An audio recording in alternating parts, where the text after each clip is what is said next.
Hello, my name is Cosmas. I'm an instructor of bending, shearing, and introduction to manufacturing at this program called Koika IPS Training Program. And I am here to introduce the use of two machines, that is the shearing machine and the bending machine. Behind me, there is this machine called shearing machine or cutting machine, and we are going to look at some features. So in this shearing machine, it has some buttons where you can control the working of the machine. So here we have the several buttons here, and the main one that we are going to use, we have this black button. This is the on-off of the machine. So when you switch it this way, that you are putting on, you're switching on the machine, and when you turn it back, you are switching off the machine. Then there is these two buttons. There is the green one at the top. That means you are switching on the motor. This shearing machine uses the motor system when cutting the blades. So at the top, the green one, we are using it to switch on the motor, and the red one down here, which is written in Korean, is to switch off the motor. And then there is some other buttons here that when you are training some students, we encourage them not to touch. But for example, we have these two buttons here. We have the green one and we have the red one as well. So this one is used to adjust the angle of the blade. The blade is the one that we are using to cut the sheet. So when we want to adjust the angle, remember shearing is cutting of sheet plates using scissor-like process. That means the blade, the angle of the blade here on this other side is smaller, and as you go towards the left side, the angle increases. So if we want to adjust the angle of the blade, we use these two buttons. This one is to increase the angle, and this one is to reduce the angle. And then sometimes this process of cutting the plates is an automatic. We are using an automatic cutting by using of pressing the press brake. But sometimes if we want to use the manual way, we use these two buttons. So if you press the green one, now the blade cuts the sheet. And if we want to raise the blade, we press this red one.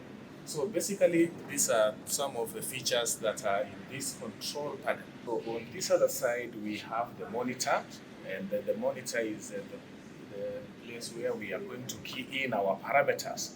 And the only parameters that we are going to concentrate on when using the shearing machine is the length of the material, and in this case, the metal sheet.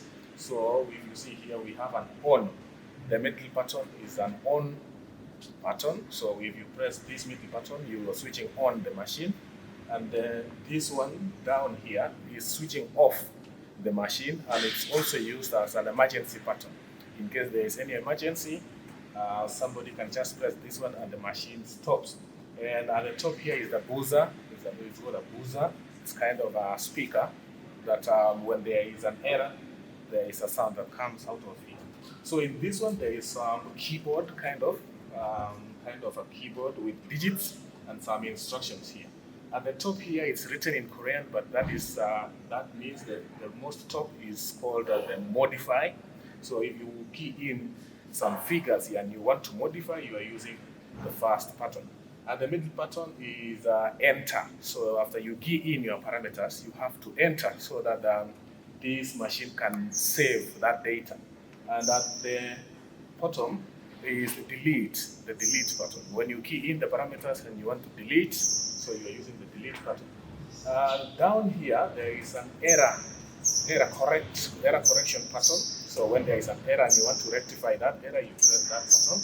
We have these digits 1, 2, 9, and of course 0. And then down here, we have the green one, just like the other buttons. The green buttons always means running the motor. When you want to run the machine, you're using the green button. And then the red one means stop. You stop the machine from running. And then we have the counter reset. count the reset. Remember, when this machine is cutting a product, it counts that the number of cuttings that it has done. So if you have, for example, done like 100 number of cuttings and you want to reset it to 0 so that you begin another work, you just press this other button. And on this other side, we have some places where it is written F1, F2, F3, F4, and F5. These are function patterns. So for example, F1, it has a certain function that we are going to see in a moment. F2 has some instruction. F3 has some instructions as well. And this is basically the use of this part.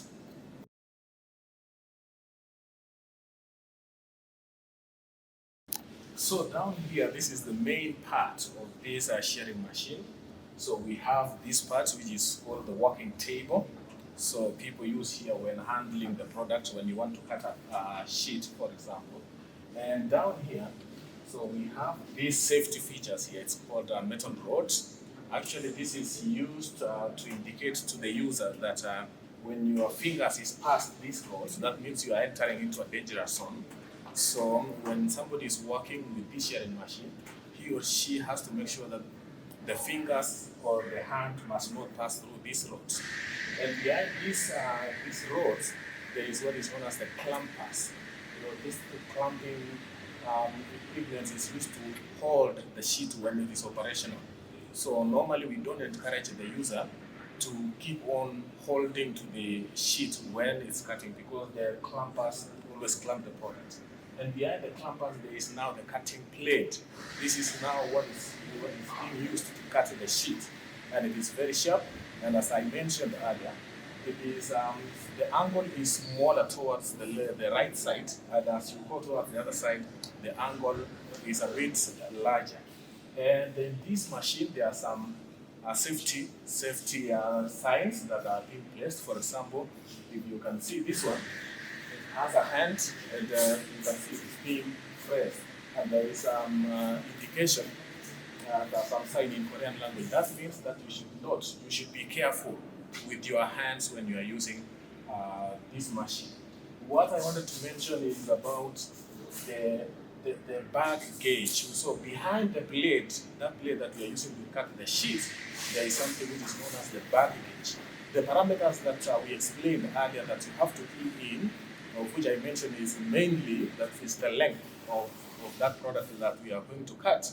If you key in that parameters and you run the machine, the bag gauge tends to move back or forward depending on the distance that you are measuring. So it's not visible as of now, but we will see that one when we will be operating the machine.